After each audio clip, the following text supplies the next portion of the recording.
NBC.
We good? Yes, sir. All right, good afternoon, members of the media. I'm Chief Madry, the Chief of Department. Standing here with me is Chief of Ramblers, the Commanding Officer of Special Operations Bureau, Chief Kinney, our Chief of Detectives, Chief McCarthy, the Manhattan South Borough Commander, and Chief Valdez, the Commanding Officer of ESU. I'm going to provide some details with an event that occurred earlier today, and some of this info may change as the investigation continues. But at approximately 11:45 today, at 206 Eldridge Street, which is the Lower East Side, houses a public housing development, a small 4-story building, very quiet building. Members from the Violent Felony Squad Manhattan tracked down a male who was wanted for a shooting that occurred on October 18th in front of an establishment named Izzy's, which is located in the Upper East Side in the confines of the 19th Precinct. Our officers get to the apartment in the building, apartment 2 Charlie. They knock on the door. They're met by 2 female occupants. Do a little more investigating. Our officers become aware that the suspect they're looking for is in the bathroom and he's armed with a firearm. The 2 females exit the apartment without incident, and from that point, our warrant squad make contact with the male. Our warrant squad notifies our emergency services unit. Our emergency service unit gets to the apartment. They take the lead. They take control of the door. They take control of the scene. They establish contact with the wanted male. They're having different conversations, a variety of conversations with the male. And they're just taking their time talking to him, trying to get him to surrender peacefully. Our emergency service unit deploys different forms of technology that this department uses. They started off with the Scout, which is a small camera that's able to roll inside. The male was able to render the Scout useless. Our emergency service used a small drone to go inside. The male took a broom and swatted the drone out of the air and basically destroyed it. And then our officers used an avatar, which is a camera that's on like wheels, and it's able to roll in. And with the camera view, they're able to get a better view of what's going on inside the apartment. The officers used the avatar. They followed behind our avatar. They had their bunkers up, our shields. And as they went in, the male exited the bathroom and fired what we believe 4 shots. We believe 4 shots he fired. He struck a small bunker, a small shield 1 time. He struck one of our larger bunkers twice. And one of our members from ESU took a projectile to his bulletproof vest. We don't know if that projectile was as a result of a direct hit or if it was a ricochet, but that officer was removed to the hospital. He's treated, he's doing well. Our officers were able to return fire. They fired twice at the male, striking the male. The lead officer who fired also took the bunker, the shield, and was able to use it to knock the male down and pin him down, while other members were able to put him in handcuffs. EMS was already on the scene. Emergency medical services was already on the scene. They rendered immediate aid, and they removed the male to a local area hospital, but he succumbed to his injuries at about 2:55 p.m. Our cops, all the ESU cops who were involved, were removed to a local area hospital to be evaluated and treated. So I'd like just to take a moment to really commend our warrant squad first and foremost. These women and men, every day, they're out here looking for some of the worst criminals in the city, people who shoot people, people who harm people, and they do an incredible job of apprehending these suspects and getting them off our streets. And then, of course, I have to speak about our elite emergency service units. More times than I can ever recount, I've been on scenes with them, and their professionalism and their courage and their bravery always keeps people safe, and they're always able to resolve situations. Unfortunately, they had to turn to deadly physical force, but they were fired upon in this particular incident. This investigation will be continued by our Force Investigations Division, along with Manhattan South detectives. So at this point, I'll take any questions. Could you give us an indication of more information on the shooting he was originally wanted for, and any information on what he said during that exchange and why he didn't want to give himself up? Absolutely. I'll turn to our Chief of Detectives to talk about the original October 18th case. Thank you, Chief. Just to paint you a picture of the perpetrator that was involved in this incident today, he's been identified as Kent Edwards. He's a male, 43 years old. Last known address was 691 Girard Avenue in the Bronx. He has 11 prior arrests dating back to 1995. His last arrest was on February 23rd for a rape. He was wanted for a 2023 non-fatal shooting in Manhattan, which I will get into, a 2023 sexual abuse, forcible touching that also occurred in Manhattan in the confines of the 9th Precinct, a 2022 strangulation that occurred in Queens, and he had an active bench warrant for failing to register as a sex offender. So this whole incident today begins with a non-fatal shooting that occurred on 10/18/23 at 02:49 in the morning. The location is in front of Izzy's Bar, which is located at 1450 2nd Avenue in Manhattan. This is in the confines of the 19th Precinct, and it's located between East 75th and East 76th Street. The motive for this shooting stems from a dispute inside of the bar. The shooting victim and his wife were enjoying an evening out when they become involved in a verbal dispute with Mr. Kent and an identified female companion. This altercation occurs over a dispute for using a photo booth that was located inside of the bar. This argument quickly escalates and spills out into the street, where Mr. Edwards shoots his victim one time in the left leg and pistol whips him to his head. Mr. Edwards and his female partner flee the scene, leaving 9 .40 caliber shell casings back at the location. Detectives from the 19th Precinct Detective Squad and Manhattan North Homicide were quickly able to positively identify Kent Edwards as the shooter. While working with the Manhattan District Attorney's Office, probable cause was established for Mr. Edwards, and on 10/20/23, our Fugitive Enforcement Unit was assigned to make the apprehension of this dangerous and wanted felon. By using computer work and both physical and electronic surveillance, Mr. Edwards was tracked to 206 Eldridge Street, apartment 2C today, by members of the Manhattan Warrants Violent Felony Squad. Contact was made with the suspect at 11:45 in the morning. Residents there stated that he had locked himself in the bathroom and was in possession of a firearm. Warrant members quickly pull out of the location, establish a perimeter, notify emergency service and hostage negotiation. During this operation and dialogue, Mr. Edwards shoots at our ESU cops. A cop is struck in the vest. We return fire, striking Edwards. Eric Dursky, ABC. Thank you, guys. Thanks. Chief, whenever you're beginning, can you just identify the kind of weapon the suspect had? And also, given what we're seeing on the table, how close a call is this for your officers? I'll let our Chief of Ramblers from Special Operations answer that question. Yes, from what we saw that the individual had, it was a 9mm, and with us, we have these bunkers. This one is a 6-foot bunker that is a ballistic protection for these officers, and also we have a small one that is about 2.5 foot in height. So these officers are highly trained.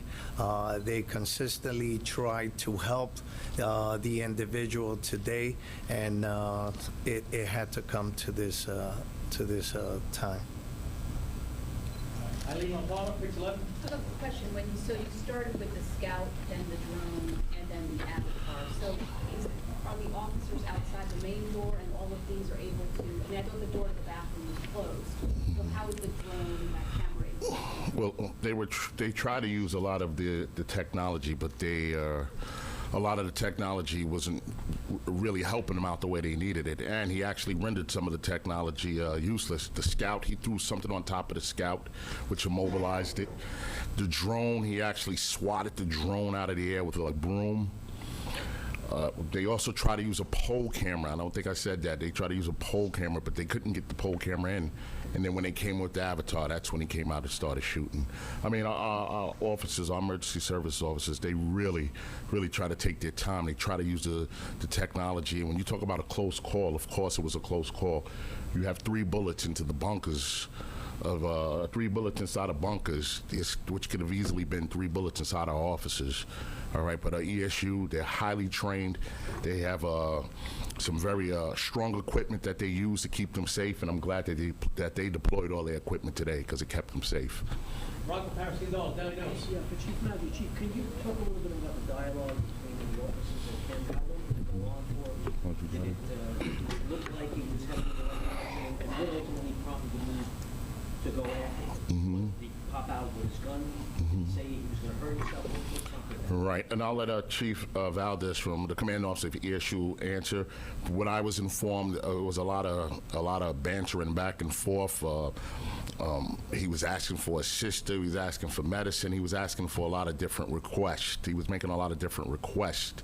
So I think he probably realized that he wasn't going anywhere. He realized that we were there, that we had him cornered, and he wasn't going anywhere. But I'll let Chief Valdez expand on that a little bit more as he was there. Good evening. So we were in communication with the individual for close to 2.5 hours.